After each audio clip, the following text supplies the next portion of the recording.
एक घने जंगल में एक छोटे से पेड़ की टहनी पर गिलहरी गोलू अपने परिवार के साथ रहता था। गोलू एक मेहनती गिलहरी थी, जिसके लिए उसका परिवार, उसकी पत्नी गुड़िया और दो छोटे बच्चे चिंटू और मिंटू सबसे कीमती थे। सर्दियों का मौसम नज़दीक आ रहा था और गोलू जानता था कि भोजन इकट्ठा करना कितना ज़रूरी है। हर सुबह सूरज उगने से पहले गोलू अपने छोटे से थैले को कंधे पर लटकाता और जंगल की ओर निकल पड़ता। वह पेड़ों की ऊंची टहनियों पर उछलता कूदता, कभी ओक के पेड़ पर तो कभी अखरोट के पेड़ पर। गोलू की नज़रें हमेशा तेज रहतीं, कोई भी फल, बीज या अखरोट उसकी नज़र से नहीं बचता था। वह घंटों मेहनत करता, यहाँ वहाँ दौड़ता और अपने थैले को भरता। कभी कभी जब हवा तेज चलती या बारिश की बूंदें उसे भिगो देती, तब भी गोलू रुकता नहीं। उसका एक ही लक्ष्य था, अपने परिवार को सर्दियों में भूखा नहीं रहने देना।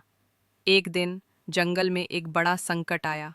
एक शरारती बंदर, मॉन्की भैया, ने गोलू के इकट्ठा किए हुए अखरोटों का ढेर देख लिया। मॉन्की भैया ने सोचा, क्यों न मैं ये सारे अखरोट चुरा लूं, मुझे तो मेहनत करने की ज़रूरत ही नहीं। उसने रात के अंधेरे में गोलू के भंडार पर धावा बोल दिया और आधे से ज़्यादा अखरोट चुरा लिए।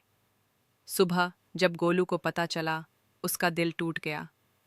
उसने सोचा, मैंने इतनी मेहनत की और अब मेरे बच्चे सर्दियों में क्या खाएंगे। लेकिन गोलू ने हार नहीं मानी। उसने गुड़िया से कहा, हम मिलकर और मेहनत करेंगे, हमारे बच्चे भूखे नहीं रहेंगे। गोलू ने अब और भी तेजी से काम शुरू किया। वह दूर दूर के पेड़ों तक जाता, जहाँ कोई और गिलहरी नहीं पहुँचती थी। उसने अपने बच्चों को भी सिखाया कि कैसे छोटे छोटे बीज इकट्ठा किए जाएं। चिंटू और मिंटू भी अपनी छोटी छोटी पूंछ हिलाते हुए पापा की मदद करने लगे। धीरे धीरे गोलू का भंडार फिर से भरने लगा। जंगल के दूसरे जानवर जैसे चिड़िया चींची और खरगोश भोलू गोलू की मेहनत देखकर प्रेरित हुए। उन्होंने भी उसकी मदद की और कुछ बीज और फल उसके लिए लाए। सर्दियां आईं और गोलू का परिवार गर्मजोशी से पेट भरकर सर्दी बिताने के लिए तैयार था। गोलू ने अपने बच्चों को सिखाया, मेहनत और हिम्मत से कोई भी मुश्किल आसान हो जाती है।